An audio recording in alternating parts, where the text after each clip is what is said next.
আপনি কি ইউরোপে জব করতে যেতে চাচ্ছেন, কিন্তু আপনার কোনো রকম ইংলিশ ল্যাঙ্গুয়েজ টেস্ট দেওয়া নাই? তাহলে সেক্ষেত্রে আপনি কি করতে পারেন? আপনার নিশ্চয়ই কোনো না কোনো সুবিধা আছে। সেক্ষেত্রে ইউরোপের কয়েকটা দেশ সুযোগ দিচ্ছে আপনার ইংলিশ ল্যাঙ্গুয়েজ টেস্ট ছাড়াই ওয়ার্ক ভিসায় আপনি যেতে পারবেন। আর দেশগুলোর নাম কি সেটা নিশ্চয়ই এখন জানতে ইচ্ছা করছে।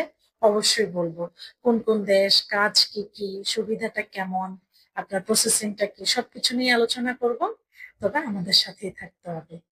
আচ্ছা, তাহলে এবার আসি প্রথমেই আপনাদের যেই প্রশ্নটা এখন মনের মধ্যে ঘুরছে যে কোন কোন দেশ, সেই দেশগুলোর নাম বলে দেন। এই দেশগুলোর নাম হচ্ছে হাঙ্গেরি, মাল্টা, পোল্যান্ড, আপনার লিথুনিয়া, পর্তুগাল।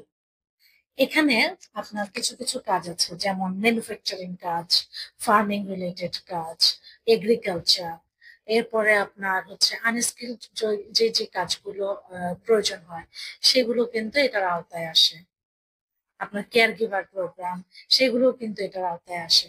তো এই ধরনের কাজ যারা করতে চান বা কাজে মোটামুটি পারদর্শী আছেন, তারা কিন্তু এই ধরনের কাজের যেখানেই যে জায়গায় ভ্যাকেন্সি আছে সেখানে কিন্তু আপনারা অ্যাপ্লাই করতে পারেন। এবার আসি মোস্ট ইম্পর্টেন্ট পার্ট, যেটা হচ্ছে অ্যাপ্লাইটা আমরা করব কোথায়, কিভাবে করব।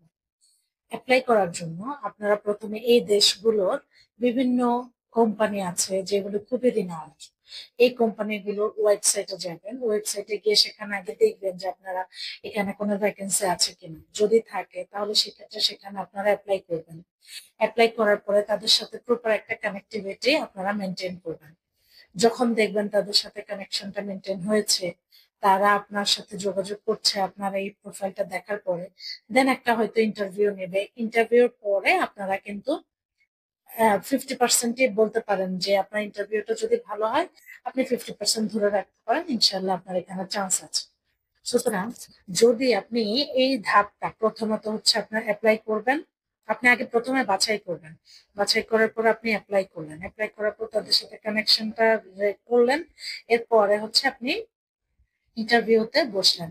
ইন্টারভিউ যখন আপনার ভালো হলো, এই পর্যন্ত যদি আসেন, তাহলে আপনি ধরতে পারেন আপনি কিন্তু বিদেশ যাওয়ার যে প্রসেসটা আছে তার মধ্যে 60% ডান করে ফেলছেন। কারণ এটাই এটাই হচ্ছে সবচেয়ে ক্রিটিক্যাল একটা প্যাথ। এই জায়গাটাই হচ্ছে সবচেয়ে আনসার্টেনিটি থাকে।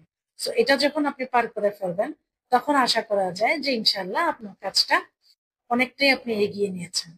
এরপরে ইন্টারভিউতে যদি টিকেন, তাহলে কিন্তু তারা একটা অফার লেটার পাঠাবে।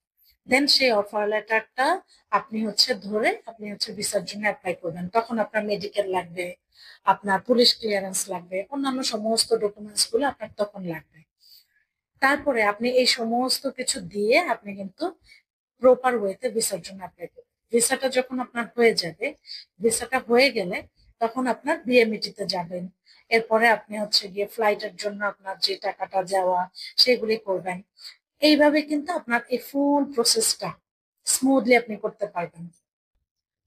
সুতরাং যারা কিনা বাইরে যাওয়ার জন্য আপনারা আগ্রহী আছেন, তারা চেষ্টা করবেন আগে বুঝে নিতে যে আপনি কোন কাজের জন্য আপনি পারফেক্ট, সেই কাজে আপনি অ্যাপ্লাই করবেন। তারপরে হচ্ছে গিয়ে আপনি সেই কাজ অনুযায়ী আপনি বুঝে শুনে সেভাবে আগাবেন। আশা করি আপনারা সবাই, যাদের যাদের ভিতরের মধ্যে একটা আগ্রহ ছিল যে কিভাবে আসলে কি করব, কোন কোন দেশ এখন নিচ্ছে, আইএলটিএস তো নাই, তাহলে কি বিপদে পড়ে গেলাম কিনা, তাদের জন্য আশা করি এই ভিডিওটা খুব উপকারে লাগবে। সো যারা যারা এই ধরনের ভিডিও আরো পেতে চান, আমাদের কমেন্ট বক্স অবশ্যই কমেন্ট করবেন। আর ভালো থাকবেন সবাই। আর আপনাদের উপকার হলে অবশ্যই আরেকজনকে উপকার করার জন্য ভিডিওটা শেয়ার করে দিবেন। সবাই বিএসসি ইমিগ্রেশনের সাথেই থাকবেন। আল্লাহ হাফেজ, আসসালামু আলাইকুম।